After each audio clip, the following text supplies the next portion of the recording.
બીજું કહું કે બાવસન જણા એ ફાંસી તારા ડોકમાં હજી છે. 10મા દિવસે ડબો દેવાની. પણ સુરાધમા, સુરા દુલા, લાખા હાજણ, કાળુ સવા, દહા રાણા, જયંતી બસુ કે આ ફાંસી તો વાવસન જણાના ડોકમાં હજી પડેલી છે. આનો ન્યાય 10મા દિવસે ડબો દેવાનો ન્યાય મારી નાત આગળને કોઈ સ્વીકાર્યો નથી. બરાબર. છતાં કાળુ તળસિયારે વ્યવહાર બંધ કરતો ગયો બાવસન જણા, અને તે કાળુ તળસિયારે પાછો જઈને વ્યવહાર કર્યો. વ્યવહાર તે ચાલુ કર્યો ત્યારે તારીથી નો ભાગી ન શક્યો, ઉકલી ન શક્યો, તને રસ્તો ન મળ્યો ત્યારે તે બાવસન જણા તે જઈ અને કોકની પેઢીઓને કલંક લગાડીમાં. કારણ કે આપણે તો આની પાસે સહી કરવાની, આની પાસે સહી કરવાની, એ તો તને આદત પડી ગઈ છે. એ તો તારી આદત છે, તારા લક્ષણો છે. પણ બાવસન જણા તું તો હલકો થાશો, પણ કોકની પેઢીઓને હલકા કરીમાં. કેમ? કેવી રીતે? કે કાળુ તળસીનો વ્યવહાર ચાલુ કરી અને દુલા કલાની પેઢીએ જઈ ક્યાંય ભાગી ન શક્યો, ઉકલી ન શક્યો ત્યારે દુલા કલાની પેઢીએ જઈને વ્યવહાર ચાલુ કરવા માટે 1000 બાંધ્યા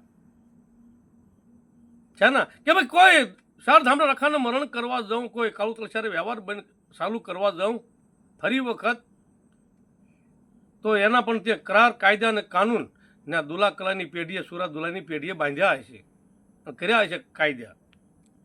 એ કાયદાને ભંગ કરી અને તું અત્યારે એવું લખીને કાગળમાં મોકલશો, તારો કાનૂન શું છે? આવો તારી પાસે કયો કાનૂન છે? કાળુ તળસી કહી શકે કે હું લખી જણાવું કે આ પેઢી આવો, ઓલી પેઢી આવો. કાળુ તળસી મોદી માણા લખીને આપે એ તો બરાબર છે, એ તો મોદી છે, એ તો બતાવે પેઢીઓને, પણ કાયદો લખે કે હું કાળુ તળસી બોલાવી શકું અને બોલાવું શું આવો, એ તો કાળુ તળસી લખી શકે. પણ જેના બાવસન ત્યાં 1000 મૂક્યા છે, દુલા કલા, સુરા દુલા એની પેઢી ત્યાં 1000 મૂક્યા છે.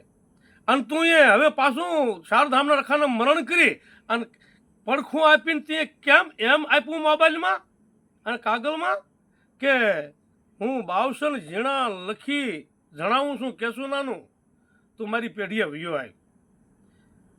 એટલે ઓલા 1000 રૂપિયા દુલા કલાની પેઢીએ બાંધ્યા, સુરા દુલાની પેઢીએ કેવા કર્યા, એ પેઢી કેવી તે કરી. તું તો ભાઠાળો થાય પણ બીજાની પેઢીઓ ભાઠાળી કર. કારણ કે તારેથી બોલાવા તો નથી કેશું નાનું નહીં, કે હું બાવસન ઝીણા લખી આપું છું અને લખી જણાવું છું મારી પેઢીએ આવજે 5મા દિવસે. એટલે બાવસન ઝીણા, સુરા દુલા તને કહેવાનું થાય છે કે હવે આવી રીતે જો કાળુ તળસીનું અડધું અંગ બનીને મારો નાતનો દીકરો થઈને જો એમ કહેતો હું બાવસન ઝીણા લખી જણાવું કેશું નાનું મારી પેઢી તું 5મા દિવસે આવજે, તો પણ એને શારધામના રખાને મરણ કરી, શારધામનો રખો મરણ કરી, કઢુલાના કાયદા મરણ કરી અને ઉપરાંત કાનૂન એને હાથમાં લીધો કે હું બાવસન ઝીણા લખી જણાવું કેશું નાનું તો મારી પેઢીએ રહેવા આવજે. તો તું પણ 10 દીનો ડબો નથી દઈ શક્યો, એ કાયદો તારી ડોકમાં. બીજા નંબરમાં કે કાળુ તળસી ભેગો વ્યવહાર પણ તે પહેલા બંધ કર્યો. બીજી વાત, અને હવે ત્રીજી વાત કે કાળુ તળસી ભેગો વ્યવહાર બંધ કરીને સુરા દુલાની પેઢીએ જઈને ત્યાં 1000 બાંધ્યા. એટલે તું ના ખંડક થઈ ગયો કહેવા. ખંડક જનાવર પણ કોઈને સડે નહીં, માતાજીને ભગવાનને. કોઈક પણ જંગલના ભીલ લોકો ખંડક, શીંગડું ભાંગી ગયું હોય, કાન કપાઈ ગયો હોય, ખરી કપાઈ ગઈ હોય, પૂંછડી કપાઈ ગઈ હોય, એ ખંડક કહેવાય. એ ખંડક પણ કોઈ પણ ધર્મને સડતું જનાવર પણ નથી. ખબર ને બાવસન ઝીણા? એમ તું તારી પેઢી ખંડક થઈ ગયેલા છો.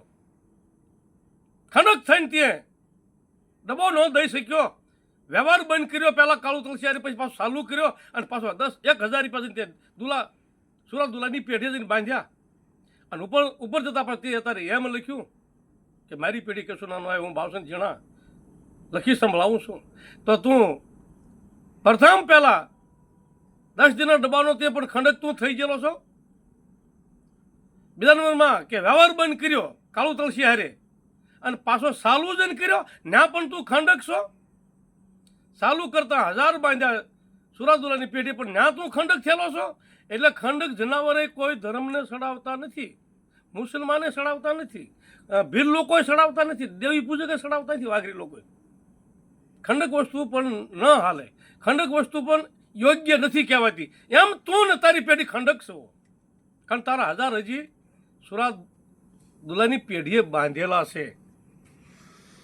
એટલે 3 કાનૂન તારી માથે છે અને 4થો કાનૂન એક ડબ્બો 10મા દિવસે 10 બીજો હું કાળુ તળસિયા વ્યવહાર જ્યાં હું નાતમાં નહીં દેવા ત્યાં સુધી વ્યવહાર બંધ કરીશ 2 અને પાછો જતા વ્યવહાર ચાલુ કર્યો 3 ને પાછો વ્યવહાર ચાલુ કરીને 1000 સુરાદુલાની પેઢીએ બંધાણો 4 જગ્યાએ ખંડક થઈ ગયેલો છો ભાઈ બાવસનભાઈ. અને 100થી હજી તે 100થું અત્યારે હાથમાં લીધું કે કેશું નાનું તું મારી પેઢી આવી જાઉં બાવસન જણા લખી તને સંભળાવું છું. એટલે 4 ના 5મો કેસ એકનો એક વખો એકનો એક મારી નાચનો કહીજો અને 4 ધામના રખાને મારી નાચને સર્વેને તું જે દગો દેતો હોય બનાવતો હોય છેતરતો આવીશો તો તું વ્યક્તિ ખંડક થઈ ગયેલો છે. તારી પેઢીએ શું જોઈને બોલાવે ભાઈ? હે એ તે વિચાર કર્યો ભાઈ ભાઈ બાવસન જણા તે વિચાર કર્યો કે હું ખંડક છું, હજી 1000 તારા પડેલા છે અને તું સાવકાર થયો પણ એ તો ખંડક છો જ તે, એમાં તો ખંડક જ છો તું. ખંડક કોઈ જગ્યાએ ખંડક વ્યક્તિ વસ્તુ ન હાલે, જનાવર પણ ખંડક નથી હાલતું તો તું ખંડક 4 જગ્યાએ થયેલો છો. ડબ્બો દઈ દઈશ કાળુ તળસિયા વ્યવહાર બંધ કરીશ ભાઈ નાચને જવાબ ન દઈ ત્યાં સુધી. પાછો એ બંધ કરી પાછો ચાલુ કરી પાછો 1000 સુરાદુલાની પેઢીએ બાંધ્યા 4 વાતનો તું ખંડક પડેલો છો. ખંડક વસ્તુ કોઈ પણ ધર્મને હાલે નહીં, કોઈ સમાજે પણ કોઈને ખંડક વસ્તુને સડાવે નહીં. એટલે ખંડક તું છો એમ તું સુરાદુલાની પેઢીને ખંડક કરીમાં અને એવાને પણ હલકા કરીમાં તું તો બધું કરી ચૂક્યો છો. પણ કોકની પેઢીને હલકા ન કરી કે કેશું નાનું હું બાવસન જણા બોલાવું છું કાનૂન કહ્યો તો તું બોલાવતો હો, તું લખી સંભળાવતો કેશું નાનું ને. તો હવે એમ કર કે તલસી રાયમલની પ્રજાને પડી રહેવા દે, કાળુ તળસી પડ્યો અને તું એમ કરી આપણે બુધે લાય ભાઈ બાવસન જણા તું તો લખી જણાવતો હો, લખી સંભળાવતો હો, પેઢીએ બોલાવતો હો તો તારી પેઢી ખંડક થઈ ગયેલી છે અને ખંડક પર હાલમાં છે 1000 પડ્યા છે હજી દુલા કલાની પેઢીએ. તો હવે તું એમ કરી ખાટા ગામની પેઢીએ કાળુ તળસી રહેવા દે, એને તો વાંધો પડે તકલીફ પડતી હોય કાંઈ એટલે એ તો ન આવી શકે. બાવસન જણા તું કાળિયાને બસ કરી તું ખાટા ગામની પેઢી આવી હોય તો તારામાં તારી પાસે ન્યાય હોય, તારી પાસે ડાય પણ હોય અને તારી પાસે 4 ધામણા રાખવાનો ન્યાય તો રાખતો હતો. હવે એને બસ કે લઈ કાળુ તળસી ત્યાં આખું પડે એટલે કદાચ ડરતો હોય બીકતો હોય પણ તારા સંબંધી છે ઘોઘાબારામાં, તારે છે નહીં બીક ભાઈ. વ્યવહાર કાનૂન ન્યાયથી અને મારી સમાજના કાનૂનથી ખાટાખબરી પેઢી હવે તું એમ કર કે જે કાળુ તળસીના ભાગની છે તેનો જવાબ ઉત્તર અવતાર તું આપણે કેશું નાનોના ભાગની ઉત્તર અવતાર જવાબ કેશું નાનું આપી દે. બીજું કે હવે છઠ્ઠી ફાંસી છઠ્ઠા નામનો તું ખંડક કે જે ભદ્રાવલથી વીડિયા આવતા છે સાંભળ્યા છે એમ તો ભદ્રાવલનું એક વખત પહેલા પૂરું કરી અને પછી તું કેશું નાનુનો વખો કાળુ તળસી વખો લઈને આવ. પહેલાં મેન વસ્તુ કારણ કે ના એ લોકો એવું કહે છે કે મારી દેવીને અવજણ અડાડ્યું બાવસન જણાની દીકરીએ એ અવજણ પહેલાં ભદ્રાવળના વાઘરીનું અવજણ એમાં હવ મારી નાચ કાળી થાય, મારી હવની નાચની દેવીને કલંક લાગે, અવજણ લાગે, એમાંથી નીકળી એનું પાલન કરી અને પછી તારી યારે વખો અમારે કરાય. કારણ કે તું અત્યારે અવજણ અડેલો માણા પડ્યો છો ભદ્રાવળીવાળા લોકોનો માથા હુળિયાનો, એટલે એની મારી પર અવજણવાળો માણસ તારી આમે એમ ધર્યો ન દઈ, તારી હવે બાંધરીઓ ન દઈને તારી યારે અમારે કાયદો ન કરાય. કારણ કે તને ભદ્રાવળીનો કાનૂન અડે છે એટલે એ મટાડી અને પછી તું પાછો ખાટા ગભાઈની પેઢીએ આવ તો પછી આપણે કાંઈ આ વાતનો આ કેસુનાનો વખો કાળુ તળસી વખો પછી તારી યારે અમે વાંચી. નકર તારી યારે વખો વાંચવાના સપના જોઈ દો ભાઈ, પેઢીએ બોલાવવાની વાત છોડ.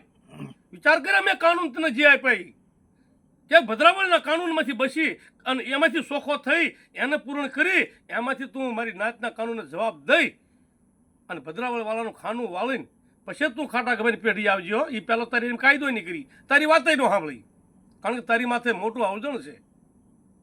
હે તારી માથે ભદ્રાવળનું મોટું અવજણ છે, એના વિડીયા મેં સાંભળ્યા, એના વિડીયા આવ્યા. તો એ અવજણ કાઢીને પછી આવ્યો ખાટા ગભાઈની પેઢીએ, પછી તારી હારે વાત કરીએ. નકર આપા તારી હારે વાત કરી, તારી પેઢીએ બોલાવતા શરમ તો સડે તને કે તારે મારો હું કરીને બેઠો છું, મને મારી સમાજના કાનૂન કેટલા અડતા છે, ભદ્રાવળનો કાનૂન કેવો મને અડ્યો છે, 30,000 બાંધીને તારી માથે કેવડો કાનૂન છે એ. એટલે મારા બાપ બાવસનભાઈ, તું ભલે ડાયો રહ્યો, તને ભગવાન બુદ્ધિ હજી એમ કહું છું થોડી ઓછી છે, વધારે આપે તો સારું. નકર આમને કોક તારા કુટુંબની હોય તે દશા તું ફેરવી નાખીશ, તારા પરિવારની દશા ફેરવી નાખીશ, તારા આખા જે કાંઈ બાવસન જીણા ભાભાની પ્રજા છે એની દશા ફેરવી નાખીશ. તારી દશા તો ફરી જ દઈ છે, પણ બાવસન જીણા તારા કરિયાતની તારા કુટુંબની દશા ફેરવીમાં અને આવા વેર કરે એવા તું કાયદા અને એવો ડાયો થમા મારા બાપ. રવા દે ભાઈ, રવા દે, રવા દે. ડાયું થવા તો કે નિશાળ હારી નિશાળી શીખવા જવું પડે બાવસન ભાઈ. એટલે હા આવું છે તારે ખાટા ગવાની પેઢીએ, પણ પહેલાં તો તારે હજી ભદ્રાવળનું ખાનું વાળીને ગતિ મેળવીને એનું ધર્મ ચોખ્ખું કરીને કાંઈ દીકરીના વાહડીને પછી આવ્યો તો તારી વાત કરીને કાપા તારી અરે વાત કરતા એમને અવજણ આવ્યો ભાઈ. મારી નાતને અવજણ હડે, ખાટા ગભાઈની પેઢીને અવજણ હડે, મારી નાતની દેવીને અવજણ હડે. એટલે પહેલાં તું ભદ્રાવળનું ખાનું વાળ, પછી આપણે ખાટા ગભાઈની પેઢી આવી છે ને તારી પેઢી વાત છોડ. તું તો ખંડક થઈ ગયેલો પીડેલો છે ભાઈ, વાતું કરવા નીકળો છે માં.